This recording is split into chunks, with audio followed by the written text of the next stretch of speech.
എല്ലാവർക്കും എൻ്റെ നമസ്കാരം. ദൈവത്തെ നേരിട്ട് ദൈവവചനത്തിൽ നിന്നും മനസ്സിലാക്കുവാൻ ശ്രമിക്കുന്ന എല്ലാ ദൈവമക്കൾക്കും ഇന്റർലീനിയറിലേക്ക് സ്വാഗതം. നമ്മൾ കഴിഞ്ഞ വീഡിയോയിൽ ദൈവം ഇസ്രായേൽ ജനത്തെ ഉയർന്ന നിലവാരത്തിൽ പരിശീലിപ്പിക്കുവാനും അനുസരണം പഠിപ്പിക്കുവാനും ചെയ്യാൻ ശ്രമിക്കുന്നു എന്ന് കണ്ടു. തുടർന്നുള്ള ഇന്നത്തെ വീഡിയോയിൽ നമ്മൾ പരിശീലിക്കുവാൻ പോകുന്നത്, ഒന്നാമതായി, എന്തുകൊണ്ട് അനുസരണയില്ലാത്ത ഇസ്രായേൽ ജനത്തെ ദൈവം തുടക്കത്തിലെ നശിപ്പിച്ചില്ല. രണ്ടാമതായി, എന്തുകൊണ്ട് ഇസ്രായേൽ ജനത്തിന് ശക്തമായ നിയമങ്ങൾ ആവശ്യമായിരുന്നു. നമുക്ക് പരിശോധിക്കാം. മിസ്രയിലായിരുന്നപ്പോൾ ഇസ്രായേൽ ഭയം കൊണ്ട് ഫറവോനെ എല്ലാ കാര്യങ്ങളിലും അക്ഷരം പ്രതി അനുസരിച്ചു പോന്നു. എന്നാൽ ഫറവോനിൽ നിന്നും സ്വാതന്ത്ര്യം ലഭിച്ചിട്ടും യഹോവയാം ദൈവത്തെ ഇസ്രായേലിയർക്ക് വിശ്വസിക്കുവാനും ആശ്രയിക്കുവാനും അവസരങ്ങൾ ഒരുക്കിയിട്ടും ഇസ്രായേൽ ജനം സാത്താന്റെ പ്രേരണയാൽ തിരിച്ച് മിസ്രയീമിലേക്ക്, അടിമത്തത്തിലേക്ക് തിരിച്ചു പോകുവാൻ ആഗ്രഹിക്കുന്നു അല്ലെങ്കിൽ ആവശ്യപ്പെടുന്നു. എന്നിരുന്നാലും തൻ്റെ സന്തതി ഈ ഭൂമിയിലേക്ക് വരേണ്ടിയിരുന്നത് ഈ ജനത്തിൽ കൂടെയായിരുന്നതുകൊണ്ട് ഈ ദുശാഠ്യമുള്ള ജനതയെ ശുദ്ധിയുള്ളതാക്കി തീർക്കുവാനും വിശുദ്ധിയിലേക്ക് നയിക്കുവാനും ദൈവം ആഗ്രഹിക്കുന്നു.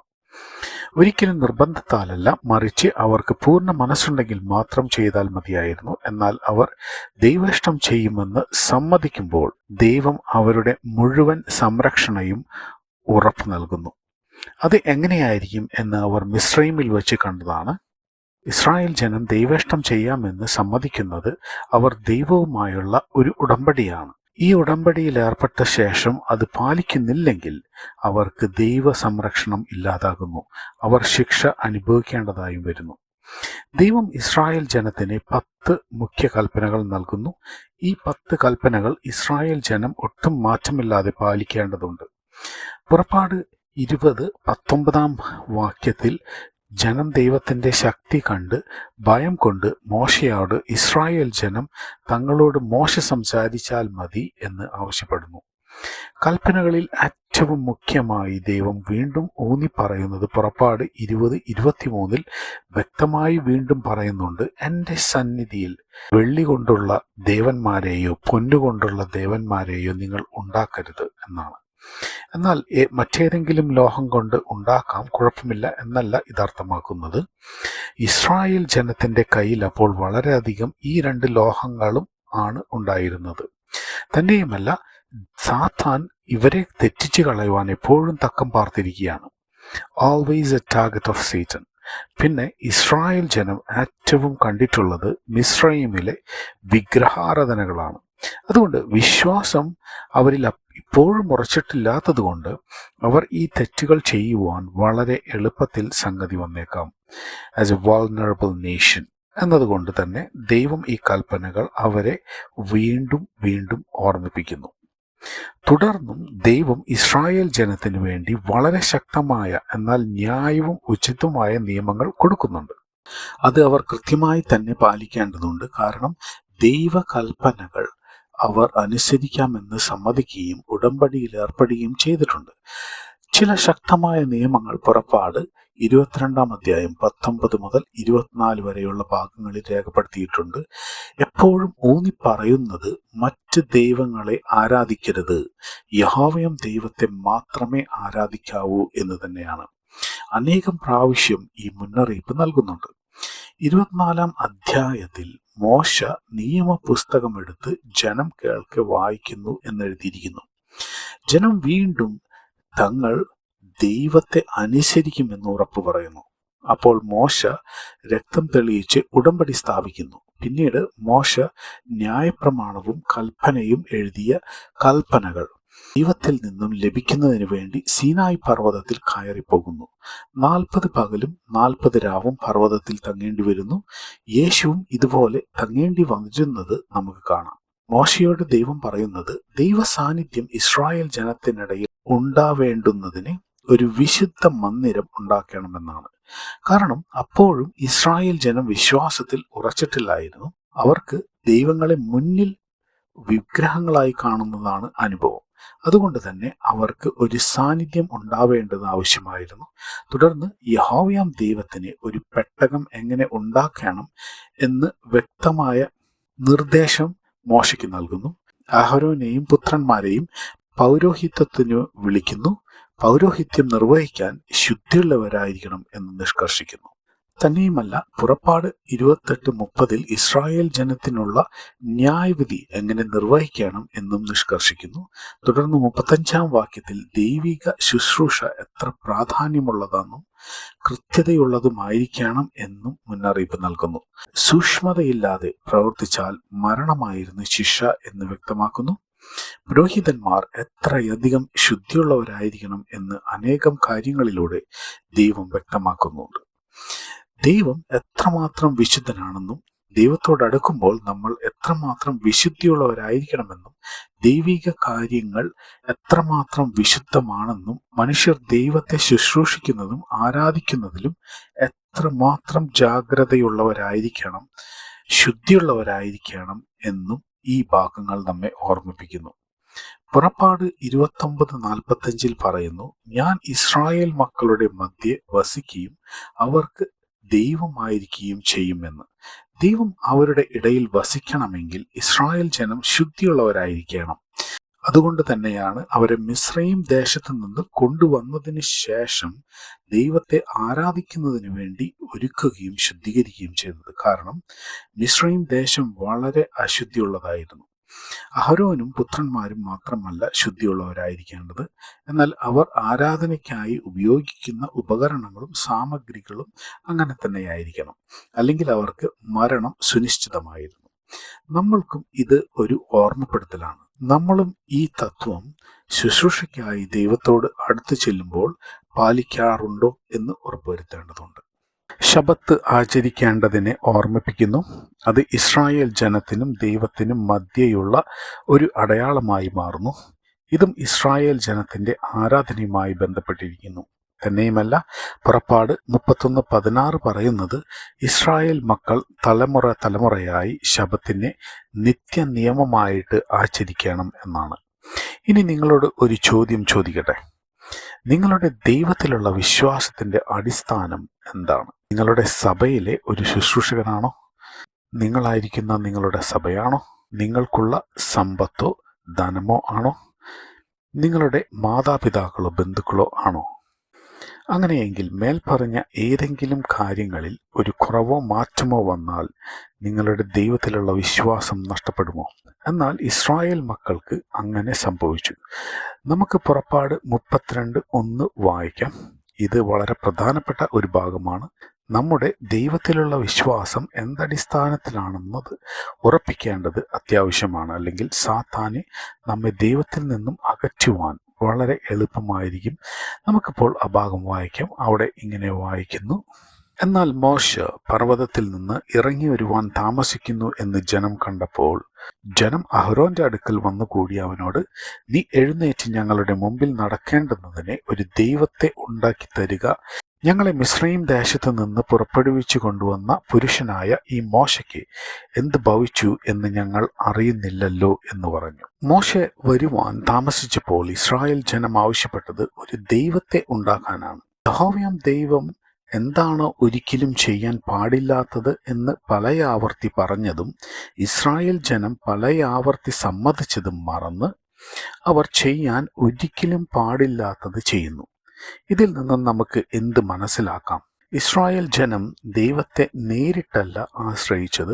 ദൈവത്തിൻ്റെ ശക്തിയിലും ജ്ഞാനത്തിലും കരുതലിലും അവർ 40 ദിവസം കൊണ്ട് മോശയെ കാണാത്തത് കൊണ്ട് മറന്നു. നമ്മുടെ ഇടയിലും പലരും നമ്മെ വഴി നടത്തേണ്ടുന്നതിനും പഠിപ്പിക്കുന്നതിനും ഉണ്ടായേക്കാം. എന്നാൽ നിങ്ങൾ നേരിട്ട് ദൈവത്തിലാണോ നിങ്ങളുടെ വിശ്വാസവും ആശ്രയവും അർപ്പിച്ചിരിക്കുന്നത്? അങ്ങനെയല്ല എങ്കിൽ നിങ്ങളും ഇസ്രായേൽ ജനത്തെ പോലെ വിശ്വാസത്തിൽ ക്ഷണികമായിരിക്കും. സാത്താൻ ഇസ്രായേൽ ജനത്തിന്റെ കുറവുകളെ എത്രയും പെട്ടെന്ന് ചൂഷണം ചെയ്യുന്നു. അവരതിൽ വീണും പോകുന്നു. ഇസ്രായേൽ ജനത്തെ, അതായത് തൻ്റെ തല തകർക്കുവാൻ വരേണ്ടുന്ന ജനത്തെ മുഴുവനുമായും നശിപ്പിക്കുക എന്നത് തന്നെയാണ് സാത്താന്റെ ഏകലക്ഷ്യം. അതുകൊണ്ട് ഈ പാഠം നമ്മൾ ഉൾക്കൊള്ളുകയാണെങ്കിൽ നമ്മൾ ഏതൊരു മനുഷ്യരിലും വസ്തുക്കളിലുമല്ല ആശ്രയിക്കേണ്ടത്, എന്നാൽ നമ്മുടെ ദൈവവുമായുള്ള ബന്ധം വ്യക്തിപരമായിരിക്കണം എന്നാണ് ഞാൻ മനസ്സിലാക്കുന്നത്. 10 കൽപ്പനകളും അതിൽ ഒന്നാമത്തേതും ഇസ്രായേൽ ജനത്തിന് കൊടുത്തത് ദൈവത്തെ നേരിട്ട് അറിയുന്നതിനും യഹോവയാം ദൈവത്തെ മാത്രമേ ആരാധിക്കാവൂ എന്നുള്ള വ്യക്തത കൊണ്ടുമാണ്. ഇസ്രായേൽ ജനത്തെ തിരുത്തേണ്ടുന്നതിന് പകരം ഒരു കാളക്കുട്ടിയെ അഹരോൻ വാർത്തുണ്ടാക്കി. പൊടുന്നനെ സംഭവിച്ചതല്ല ഇതൊന്നും, എന്നാൽ ചില ദിവസങ്ങളെടുത്ത് ചെയ്ത പണികളാണിതെല്ലാം. എന്തായാലും ഇസ്രായേൽ ജനം സാത്താനാൽ പ്രേരിതമായി ജീവനുള്ള ദൈവത്തെ, മുഴുപ്രപഞ്ചത്തിൻ്റെയും സൃഷ്ടിതാവിനെ വെറും ഒരു നാൽക്കാലിയുമായി സാദൃശ്യമാക്കി കളഞ്ഞു. തന്നെയുമല്ല, ദൈവത്തിന് അർപ്പിക്കേണ്ടുന്ന യാഗങ്ങൾ അവർ ഈ പ്രതിമയ്ക്ക് അർപ്പിച്ചു. റോമർ 1:21 മുതൽ 23 വരെയുള്ള ഭാഗങ്ങൾ താരതമ്യം ചെയ്യുക. അങ്ങനെ ഇസ്രായേൽ ജനം സാത്താനെ തന്നെ ആരാധിക്കുന്നു. 40 ദിവസം ഉപവസിച്ചതിനു ശേഷം യേശുവിനോടും സാത്താൻ ആരാധിക്കുവാൻ ആവശ്യപ്പെടുന്നുണ്ട്. എന്നാൽ അത് സംഭവിച്ചില്ല. ദൈവത്തിന് കൊടുക്കേണ്ടുന്ന ആരാധന ദൈവത്തിന് തന്നെ കൊടുത്തു എന്ന് കാണുവാനായിട്ട് സാധിക്കും. തൻ്റെ തല തകർക്കുവാൻ വരുന്നവനെ ദൈവത്തിൽ നിന്നും തെറ്റിക്കുക എന്നത് തന്നെയായിരുന്നു സാത്താൻ്റെ അവിടുത്തെയും ലക്ഷ്യം. എന്തുകൊണ്ടാണ് അഹരോൻ ഒരു കാളക്കുട്ടിയെ തന്നെ ഉണ്ടാക്കിയത്, മറ്റ് മൃഗങ്ങളുടെ രൂപം എടുക്കാതിരുന്നത്? കാളക്കുട്ടി എന്ന വാക്ക് എബ്രായ ഭാഷയിൽ തർജ്ജമ ചെയ്തിരിക്കുന്നത് എഗ്ഹാർ എന്നാണ്. ഈ വാക്ക് തീരെ ചെറിയ ഒരു കാളക്കുട്ടിയല്ല, മറിച്ച് കുറച്ച് വളർന്ന എസ്റ്റിയർ എന്ന് ഇംഗ്ലീഷ് ഭാഷയിൽ പറയാവുന്ന ഇളം കാളയെയാണ് സൂചിപ്പിക്കുന്നത്. അന്നത്തെ പൗരസ്ത്യ ദേശങ്ങളിൽ, പ്രത്യേകിച്ച് മിസ്രൈമിലും, എഗ്ഹർ ഇളം കാള പ്രതിനിധാനം ചെയ്തിരുന്നത് സ്ട്രെങ്ത്, ശക്തി, ഫെർട്ടിലിറ്റി, ധാരാളിത്തം അല്ലെങ്കിൽ സമൃദ്ധി, കിങ്ഷിപ്പ്, ആധിപത്യം, ഡിവൈൻ പവർ, ദിവ്യശക്തി എന്നിവയൊക്കെയാണ്. മിസ്രൈം ദേശത്ത് ആപ്പിസ് എന്നത് പവിത്രമായി കരുതിയിരുന്ന ഒരു കാളയെ ആരാധിക്കുന്നതുമായി ബന്ധപ്പെട്ടിരിക്കുന്നു. ഈ കാള പുറ്റാക് എന്ന ദൈവത്തിൻ്റെ പ്രതിബിംബം, ഇമേജ് ആയിട്ടായിരുന്നു കരുതിയിരുന്നതും ആരാധിച്ചിരുന്നതും. അതുപോലെ ഹൗത്തോർ ഒരു മിസ്രയീമ്യ ദേവതയായിരുന്നു. ആ ദേവത ഒരു പശുവിൻ്റെ തലയുള്ള സ്ത്രീയുടെ രൂപമായിരുന്നു. ആ ദേവത മൂർത്തീകരിച്ചിരുന്നത് സ്നേഹം, സൗന്ദര്യം, സംഗീതം, സമൃദ്ധിയും പിന്നെ മാതൃത്വത്തെയുമാണ്. അതായത് സന്തോഷവും സംരക്ഷണയും നൽകാൻ കഴിവുള്ളവൾ എന്നാണ്. അങ്ങനെയെങ്കിൽ ഇത്തരം ദേവീദേവന്മാരെ പ്രതിനിധാനം ചെയ്യുന്ന കാളക്കുട്ടി, ഇളം കാളയെ ഇസ്രായേൽ ജനം ആരാധിക്കുമ്പോൾ അവർ യഹോവയാം ദൈവത്തിന് കൊടുത്ത വാക്ക് മറന്ന് സാത്താനെ തന്നെ ആരാധിക്കുന്നു. അല്ലെങ്കിൽ ദൈവത്തിന് കിട്ടേണ്ടുന്ന ആരാധന സാത്താൻ പിടിച്ചെടുക്കുന്നു. ഏദനിൽ സംഭവിച്ചതുപോലെ തന്നെ. തന്നെയുമല്ല, അവർ മിസ്രൈമിലായിരുന്നപ്പോൾ ഇത്തരം ദൈവങ്ങൾ യഹോവയാം ദൈവത്തിന് മുമ്പിൽ ഒന്നുമല്ല എന്നത് 10 ബാധകളിൽ കൂടെ യഹോവയാം ദൈവം തെളിയിച്ചതും ഇസ്രായേൽ ജനം അതിന് സാക്ഷികളുമാണ്. സാത്താൻ ഇവിടെ ആഗ്രഹിച്ചത് ദൈവം ഈ ജനത്തെ മുഴുവനുമായി നശിപ്പിച്ചു കളയും എന്നത് തന്നെയാണ്. ഏതാണ്ട് അതുപോലെ തന്നെ സംഭവിച്ചേനെ. എന്നാൽ മോശ ദൈവത്തെ അതിൽ നിന്നും പിന്തിരിപ്പിക്കുന്നു. പുറപ്പാട് 32 9 മുതൽ 14 വരെയുള്ള ഭാഗങ്ങളിൽ നമുക്കത് വായിക്കാവുന്നതാണ്. നമുക്ക് ഇത്തരം ഒരു സന്ദർഭം യേശുവിൻ്റെ സമയത്തും കാണാം. ഇസ്രായേൽ ജനത്തിനു വേണ്ടി വന്ന യേശുവിനെ അവർ തന്നെ കൊന്നുകളവാൻ ശ്രമിക്കുമ്പോൾ യേശു തൻ്റെ പിതാവിനോട് പ്രാർത്ഥിക്കുന്നത് ലൂക്കോസ് 23:34 രേഖപ്പെടുത്തിയിരിക്കുന്നുണ്ട്. പിതാവേ, ഇവർ ചെയ്യുന്നത് എന്താണെന്ന് ഇവർക്കറിയില്ലാത്തതുകൊണ്ട് ഇവരോട് ക്ഷമിക്കണമേ എന്ന്. ദൈവത്തിൻ്റെ കോപം ഇല്ലാതാക്കുവാൻ യേശുവിനും ഒരു മധ്യസ്ഥൻ എന്ന നിലയിൽ മോശയെപ്പോലെ സാധിക്കുന്നു. മോശയും ഇസ്രായേൽ ജനവും തുടർന്ന് വാഗ്ദത്ത ദേശം ലക്ഷ്യം വെച്ച് യാത്ര തുടരുന്നു. എന്നാൽ ദൈവം പറയുന്നത് ദൈവം അവരോട് കൂടെ നടക്കില്ല എന്നാണ്. കാരണം ഇസ്രായേൽ ജനം ദുശ്ശാഠ്യമുള്ള ജനമായതുകൊണ്ടാണ്. എന്നാൽ മോശയുടെ ആവശ്യപ്രകാരം ദൈവം തൻ്റെ സാന്നിധ്യം അവരുടെ കൂടെ ഉണ്ടാകുമെന്ന് പറയുന്നു. എന്നാൽ ഇസ്രായേൽ ജനം അവരുടെ ആഭരണങ്ങളെ ഉപേക്ഷിക്കണമായിരുന്നു. എന്തുകൊണ്ടെന്നാൽ ആഭരണങ്ങൾ അണിയുന്നത് സ്വാതന്ത്ര്യത്തിൻ്റെയും സന്തോഷത്തിൻ്റെയും അന്തസ്സിൻ്റെയും ആഘോഷത്തിൻ്റെയും സൂചിപ്പിക്കുന്നതായിരുന്നു. ഇസ്രായേൽ ജനം ഇസ്രായേലിലായിരുന്നപ്പോൾ അവർ മേൽപ്പറഞ്ഞ കാര്യങ്ങൾ അനുഭവിച്ചില്ലായിരുന്നു. എന്നാൽ അവരെ അടിമത്തത്തിൽ നിന്നും യഹോവയാം ദൈവം വിടുവിച്ചപ്പോൾ അവർക്ക് സ്വാതന്ത്ര്യവും അന്തസ്സും സന്തോഷവും ആഘോഷങ്ങളും ഉണ്ടായി. എന്നാൽ ഇതെല്ലാം തങ്ങൾക്ക് അനുഭവിക്കാൻ യോഗ്യനാക്കിയ ദൈവത്തെ അവർ മറന്ന് സാത്താന്റെ ഇഷ്ടം പ്രവർത്തിക്കുന്നു. എന്നാൽ ഇസ്രായേൽ ജനം വഴിപഴച്ചു പോകുവാൻ ദൈവം സമ്മതിക്കാത്തത് തൻ്റെ സന്തതി ലോകത്തിൻ്റെ മുഴുവൻ പാപത്തിൽ നിന്നും മരണത്തിൽ നിന്നും വിടുവിക്കേണ്ടതുള്ളത് കൊണ്ടാണ്. അത് സാധിക്കുവാൻ വേണ്ടി തന്നെയാണ് ദൈവം ഈ ജനത്തെ ദുശ്ശാഠ്യം കാണിച്ചിട്ടും വഷളത്തരം കാണിച്ചിട്ടും നശിപ്പിക്കാതെ തള്ളിക്കളയാതെ അങ്ങേയറ്റം വരെ ക്ഷമിച്ച് തൻ്റെ സന്തതി ഈ ഭൂമിയിൽ ഒരു വിശുദ്ധിയുള്ള ജനത്തിൽ നിന്നും മനുഷ്യനായി ജനിച്ച് മരിച്ച് തൻ്റെ പദ്ധതി നിറവേറ്റുന്നതിന് വരെയും ചേർത്ത് നിർത്തിയത്.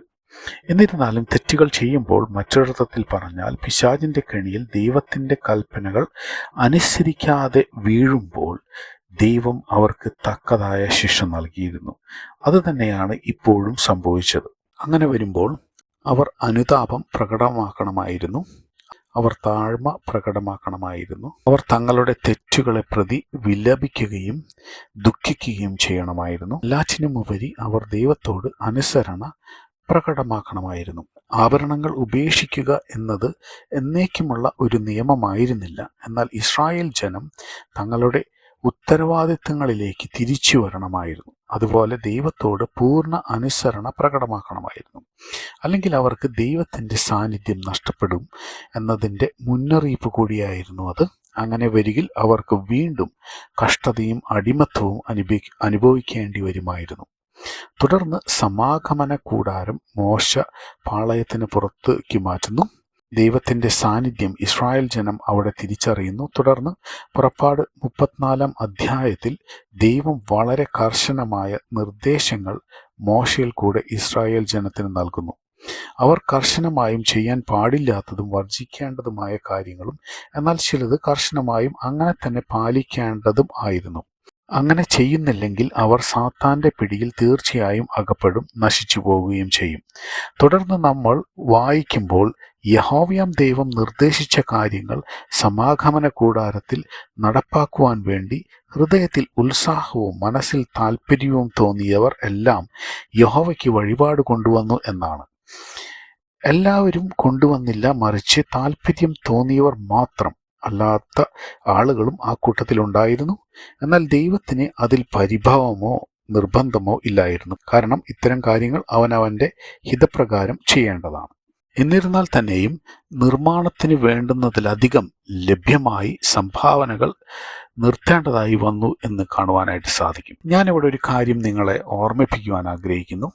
ആളുകൾ കൊണ്ടുവരേണ്ട സാധനങ്ങളെ മലയാളത്തിൽ തർജ്ജമ ചെയ്തിരിക്കുന്നത് വഴിപാട് എന്നാണ്, അല്ലെങ്കിൽ ഇംഗ്ലീഷിൽ ഓഫറിംഗ് അല്ലെങ്കിൽ കോൺട്രിബ്യൂഷൻസ് എന്നൊക്കെയാണ്.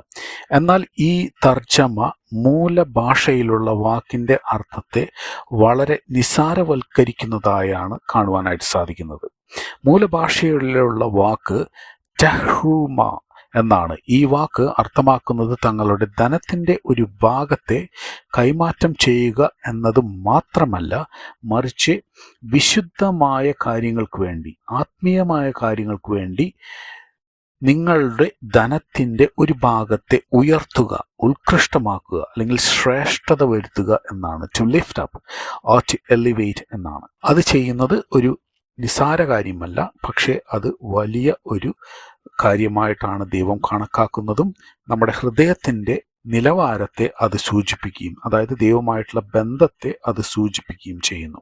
പിന്നീട് സമാഗമന കൂടാരത്തിൻ്റെ എല്ലാ നിർമ്മാണ പ്രവർത്തനങ്ങളും കഴിഞ്ഞ ശേഷം അതിൻ്റെ ചിലവ് എത്രയെന്ന് പുറപ്പാട് 38 അധ്യായത്തിൽ വ്യക്തമാക്കുന്നുണ്ട്. ഇതിൽ നിന്നും എത്ര കൃത്യതയുള്ള, മനുഷ്യരോട് പോലും കണക്ക് ബോധിപ്പിക്കുന്ന അക്കൗണ്ടബിൾ ദൈവമാണെന്ന് നമുക്ക് മനസ്സിലാക്കുവാനായിട്ട് സാധിക്കും. പുറപ്പാട് 39 അധ്യായത്തിൻ്റെ അവസാനത്തിൽ പറയുന്നു, യഹോവ മോശയോട് കൽപ്പിച്ചതുപോലെ ഒക്കെയും ഇസ്രായേൽ ജനം എല്ലാ പണിയും തീർത്തു. ദൈവത്തോട് വളരെ അനുസരണ പ്രകടമാക്കി. സാത്താന് ഒട്ടും അടിമപ്പെടാതെ അവർ ദൈവത്തോട് വിശ്വസ്തത കാണിച്ചു എന്നാണ് കാണുവാനായിട്ട് സാധിക്കുന്നത്. വിശ്വസ്തരെങ്കിൽ അവർ സാത്താന്റെ കെണിയിൽ പെടില്ല എന്നതിൻ്റെ മറ്റൊരു ഉദാഹരണമാണ് ഇതെന്ന് നമുക്ക് മനസ്സിലാക്കാം. തുടർന്ന് പെട്ടകം ക്രമീകരിക്കുന്നു, അഹരോനെയും പുത്രന്മാരെയും അഭിഷേകം ചെയ്യുന്നു, അവർക്ക് തലമുറയോളം നിത്യ പൗരോഹിത്യം കൽപ്പിക്കുന്നു. അങ്ങനെ ഏകദേശം 2 സംവത്സരം കൊണ്ട് പെട്ടക നിർമ്മാണം പൂർത്തിയാക്കുന്നു. യഹോവയുടെ തേജസ് തിരുനിവാസത്തെ നിറച്ചു എന്ന് കാണുവാനായിട്ട് സാധിക്കും. ഇസ്രായേൽ ജനത്തെ രാവും പകലും നയിക്കുന്നതിന് വേണ്ടി തിരുനിവാസത്തിന്മേൽ മേഘവും അഗ്നിയും ഉണ്ടായിരുന്നു.